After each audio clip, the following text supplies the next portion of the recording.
Welcome back, everyone, to Full Circle Florida. She is our returning panelist and the new publisher of Southeast Politics, Janelle Irwin Taylor, back with us here this week. And, of course, the distinguished USF political science professor, Dr. Susan MacManus. Okay, you know, for the past few years, just from an outsider looking in, the Tallahassee legislative session, it's become increasingly theatrical.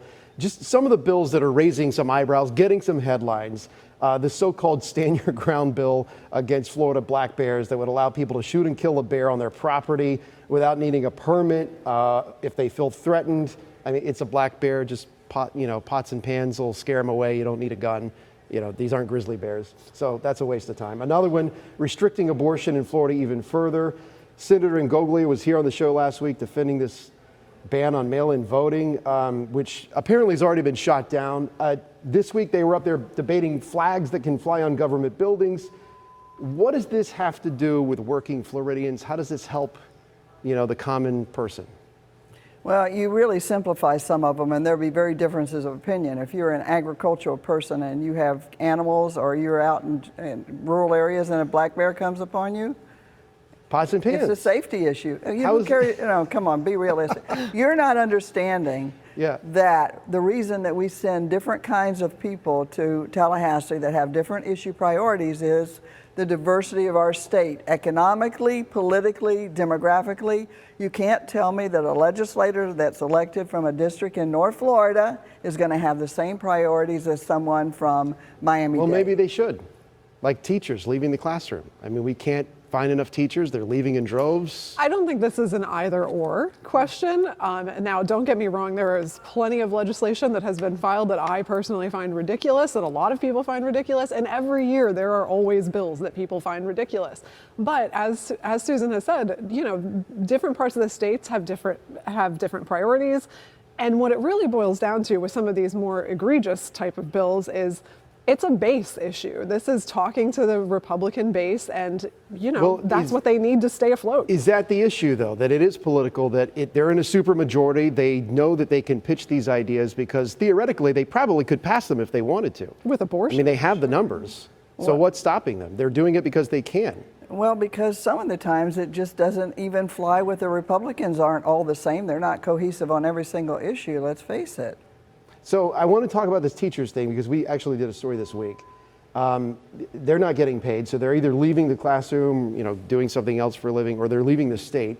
You also have the property insurance issue that continues to choke the life out of people's bank accounts. So why not just focus on 3 or 5 big topics and get those right? Because you put 1,500 bills on the table, and as you've told me, I think it was 3,600 last year.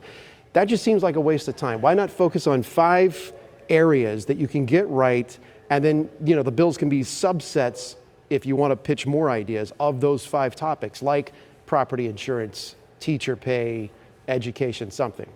Because you have so many more issues that the state of Florida government has responsibility for. That is a very myopic and very narrow view of what happens in Tallahassee. First of all, people sponsor bills for different reasons. But they are elected. This is an election year, and they always have their minds on that. But the bottom line is that if I'm running for office in District 25 and my constituents there are telling me they really want this, as a sponsor, I may sponsor that bill knowing full well that it can't pass. Mm-hmm. But also showing my constituents who sent me as their representative to push this kind of issue, I have a responsibility to them as well. But we have a representative democracy. 1,500 bills, you know that they don't even read this stuff when they vote on it. A lot of these people, they just check the box. Well, that's what they have aides for, right. First of all. Is that honest? What a lot of people don't realize is that the vast majority of these bills are not controversial, and they pass like that. Like I mean, what?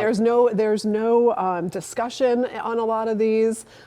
So I mean, the amount of time that's spent on it is very, very limited. We only hear about the controversial bills. So when you talk about 1,500 bills, probably 1,300 of those are going to be no-brainers. But the ones that are controversial, like last year, did cause a lot of disruption. In fact, it's still causing disruption in the classroom when it comes to the book bans and what can be taught and what can't be taught. And so that's going to have consequences for years on out. I mean, it doesn't take 1,500 bills to cause a disruption, or, okay, yeah, 90% you agreed on, but the 10% that you didn't, not only did it get headlines, but it does impact everyday people. Certainly, but Or you didn't do anything about insurance. again, I go back to the base and partisanship.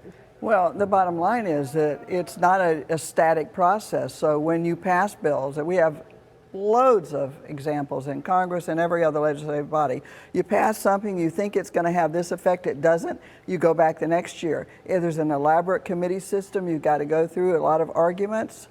And each of those committees has knowledgeable people that have been there a while that know the subject area. Plus, we haven't said a thing about the millions of dollars in the budget that have to be spread out to all over the state. Yep. It's not just a simple, well, let's Right, get well, this right, yeah. because what's right today may not be right tomorrow. Everyone- People change, issues change, times change. And there's a whole other conversation about lobbyists. Well, I was going to say, everyone wants a piece of the money pie. When is Ron DeSantis going to start doing his job again? He's running for president. It's not going to happen. When is he coming back to Tallahassee? That's loaded. When I'll let should you he take that actually start to say, hey, Well- I've got a job to do? If you went to your boss today and said, hey, I want to take a year off, keep paying me, I'm going to go look for a job that I really want, the boss would be like, you're fired. But the bottom line is we're in a different era. How many people don't ever go physically into their office and are tied to the phone? You're thinking old school. But obviously everybody has their phone. He's in constant communication with staff, with executive directors of departments, with the legislative leaders and the chamber, everyday people. The idea that you have to physically be there is no longer operable. Look at, we even do telemedicine. Well, I know, but the people of Florida hired him to do job X. Did they hire him to go seek for another job? This is not unprecedented. I mean, he is not the first governor who currently holds office to run for president and play this game. So it's not like this is a new thing. I think what's more important to watch is what kind of governor do we get back when he's not on the campaign trail anymore. Right, because there's still 2 years left on the Yep. clock. And we have some time left on the clock too. Hang with me here next on Full Circle Florida, our final thoughts on the week that was, and yes, another busy week ahead. Stay with us.